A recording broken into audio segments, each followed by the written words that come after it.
মোৰ কথা মানে এদিন গানৰ মাজতে আমাৰ চিনাকি হৈছিল, প্ৰেম হৈছিল। এটা সুৰীয়া গানৰ দৰে এতিয়া আমাৰ সংসাৰ। তুমি বহুদিন কৈছা মোতকৈ তুমি বহুত সুখী। আজিও কম আপোনাৰ বুকুত মই সদায় সুখী।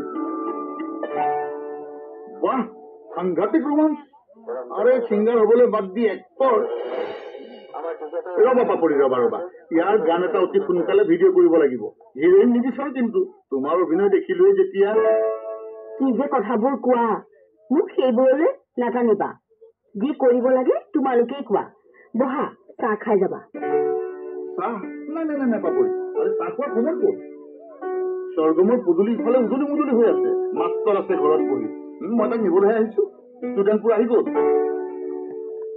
মই যাব ওলাইছিলো, দেউতাইহে কিছুমান কথা কৈ মনটো বৰ খেলি মেলি লগাই দিলেও। কি খুৰাইদেউ ঘৰতে আছে নেকি? তেতিয়াহ'লে হ'ল আৰু। কি হ'ল? কি হ'ল মানে? তইতো নাজানো, মোক লগ পালে যিমানহে লেচন, বাঘৰ দৰে কি গৰ্জন। তোক বেছিকৈ কবলৈ বেয়াই পাই নে ভয়ে কৰে নাজানো, মোক কিন্তু 12 বজাই দিয়ে। দেউতাৰ মূৰত সেই পোকটো বাৰু কোনে সোমোৱাই দিলে কচোন? সংগীতে মানুহক ধ্বংস কৰে বুলি। আজিকালি কিয় দেউতাই বুজি নোপোৱা হৈছে যে গীত গায়ো মানুহে টকা ঘটিব পাৰে, সংসাৰখন আউল নলগাকৈ চলাব পাৰে। তই ঠিক কৈছ। সেইদিনা স্বৰ্গম নামৰ অনুষ্ঠানটো আমি যেতিয়া জন্ম দিছিলো, খুৰাইদেৱে আনন্দ কৰিছিল। সকলোকে বুজাইছিল এইবোৰ হ'ল ঈশ্বৰ প্ৰদত্ত জ্ঞান, সাধনাৰ যোগেদি তাক সবল কৰিব পাৰি। কিন্তু আজি সেইবোৰৰ নামেই শুনিব নিবিচৰা হ'ল। ইয়াৰ মাজত কিবা এটা ৰহস্য নিশ্চয় আছে, বুজিছ? এৰা, যিমানেই ৰহস্য নাথাকক বাদল, স্বৰ্গম আমাৰ মন্দিৰ, য'ত আছে মাথো সুৰৰ ঝংকাৰ। স্বৰ্গমে সুৰৰ সৃষ্টি কৰিব, আৰু যিমানেই বাধা নহওক, যান্ত্ৰিকতাৰ পৃথিৱীখনত আমি ফুল বিলাই যাম মানুহৰ বুকুৰে।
বিপ্লৱ মইনাক বেয়া পাইছো, বাদল মইনাক বেয়া পাইছো, মুঠতে গান গাই পুৰা গোটেই মইনাকেইটাকে বেয়া পাইছো। খালি পেলাং চালা। হয় নেকি? মোৰ দুখ দেখি তুমি হবলৈ হাঁহিছা। তোমাকো বেয়া পাইছো, যোৱা। ঠিক আছে, নেহাঁহো বাৰু। কোৱাচোন, সিহঁতক বাৰু কিয় ইমানকৈ বেয়া পাইছা? কিয় বেয়া পাইছো মানে চোৱাচোন বাৰু, গোটেই মইনাকেইটাৰ লগত মই তাকুৰি ঘূৰাটি ঘূৰি ফুৰো। এই হাত পাতিলে ইটোক চিগাৰেটটো, সিটোক তামোলখন, সিটোক পানী বটল এটা, চব যোগান ধৰি থাকো। মুঠতে মই নহলে মইনাহঁতৰ ফাংচনেই নচলে। ইমান কোৱাৰ পাছতো সিহঁতে মোক গান এটা গাবলৈ সুবিধা নিদিয়ে। মই কি নোৱাৰো নেকি? কোৱাচোন, গান গাব নোৱাৰো? মই নাজানো নেকি? মোৰ কি গলাৰ নাই? ফালি দিম চালা। গানৰ কথা কবলৈ গলে আমাৰ সেই অকমান্য গান মাষ্টৰ কেইটাৰ ওচৰত কওগৈ যা, ইয়াত নহয়। তাকেইতো খুৰাই দিও। মইনাহঁতক কৈ কৈ মোৰ একদম গলাৰ বিষ হৈ গৈছে জানে। মোৰ তথাপি সিহঁতৰ চাওকচোন বাৰু, মোৰ কথালৈ কোনো কাণ সাৰেই নাই। মই কি গান গাব নাজানো নে কি বাৰু?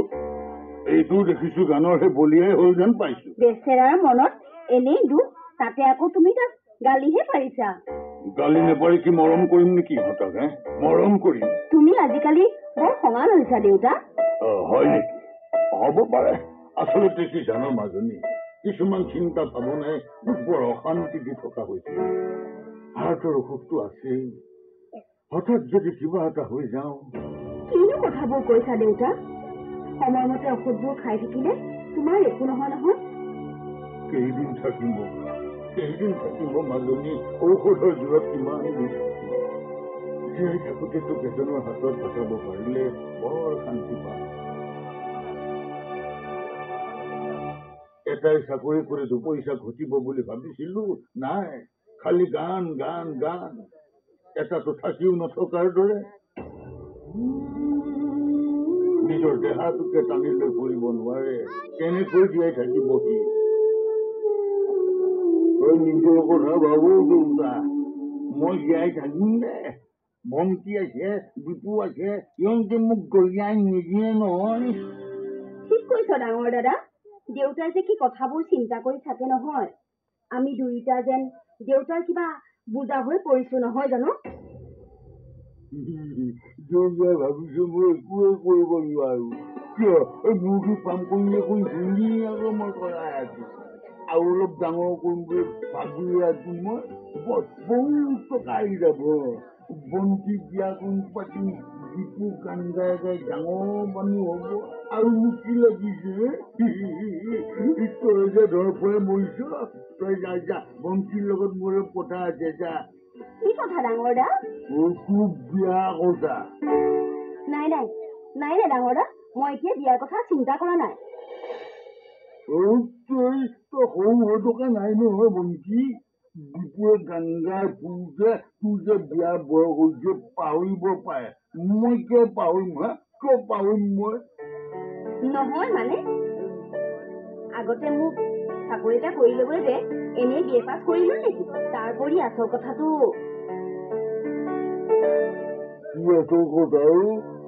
কথাটো আপোনাৰ আগত ক'ব নোৱাৰি। গাভৰু ছোৱালী মনৰ কথাবোৰ সকলোৰে আগত ক'ব নোৱাৰি নহয়। যোৱা নব, মই যিমানখিনি জানো, পাহিৰ বাবে আমি ল'ৰা বিচাৰি থকাৰ কোনো প্ৰয়োজন নাই। নিজৰ পচন্দৰ ল'ৰা নিজেই বিচাৰি থৈছে।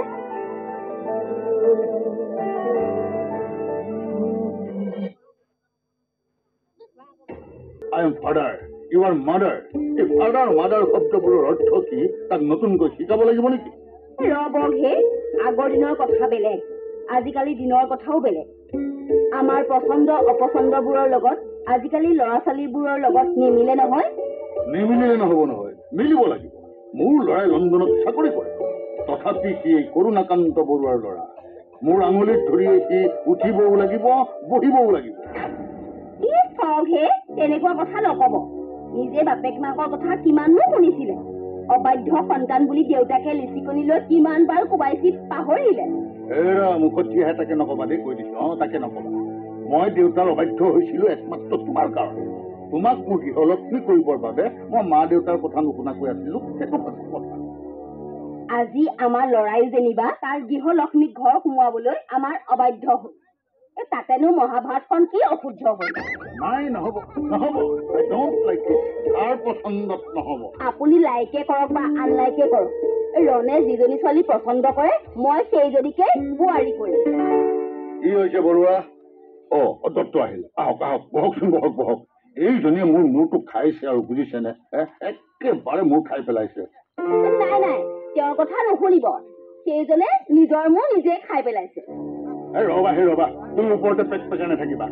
দত্ত, আপুনি মোৰ ওচৰ চুবুৰীয়া বন্ধু, গতিকে আপোনাক ক'ব পাৰি দিয়কচোন। মোৰ ল'ৰাই লণ্ডনত এটা কোম্পানীৰ চাকৰি কৰি আছে, আপুনিতো জানেই। জানো, সেইটো আৰু কোনে নাজানে? সেয়াতো আপোনাৰ গৌৰৱৰ কথা, বহুত ভাল কথা।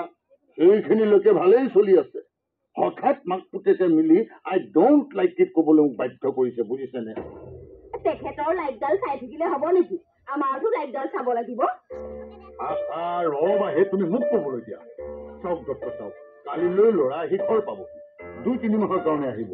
মই বোলো ল'ৰাৰ কাৰণে মই এজনী লাইক কৰিব লগা ছোৱালী চাই থৈছো। থৈ দিয়কহে আপোনাৰ লাইক। সি যে বহুত দিনৰ পৰা এজনী ছোৱালী লাইক কৰি থৈছে, সেইজনী কি হ'ব এতিয়া? কথা সেইটোহে। আগতে ল'ৰাক আহি পাবলৈ দিয়কচোন, তাৰ লগত বহি ধুনীয়াকৈ আলোচনা কৰি সিদ্ধান্ত এটা ল'ব আৰু। নাই, নহ'ব।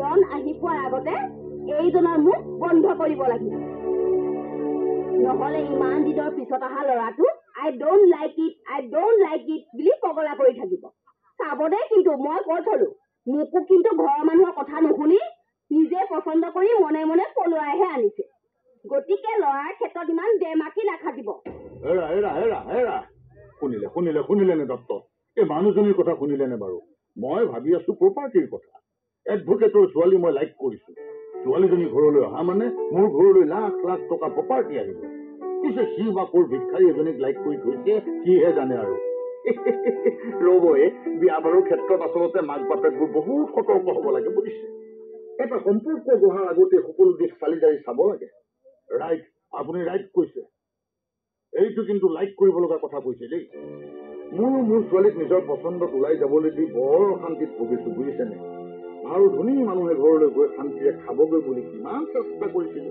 তাই আকৌ বাছি ললেগৈ ভিক্ষাৰীৰ ঘৰ এখন আপোনাৰ জোঁৱাই প্ৰপাৰ্টি বুলিবলৈ একো নাই নেকি আছে বছৰ ভিক্ষাৰী এটাৰ যেনেকৈ প্ৰপাৰ্টি বুলি হাতত চুকাৰী এখন থাকে তেনেকৈ মোৰ জোঁৱাইটোৰ হাতত এখন প্ৰপাৰ্টি বুলিবলৈ গীটাৰ আছে গীটাৰ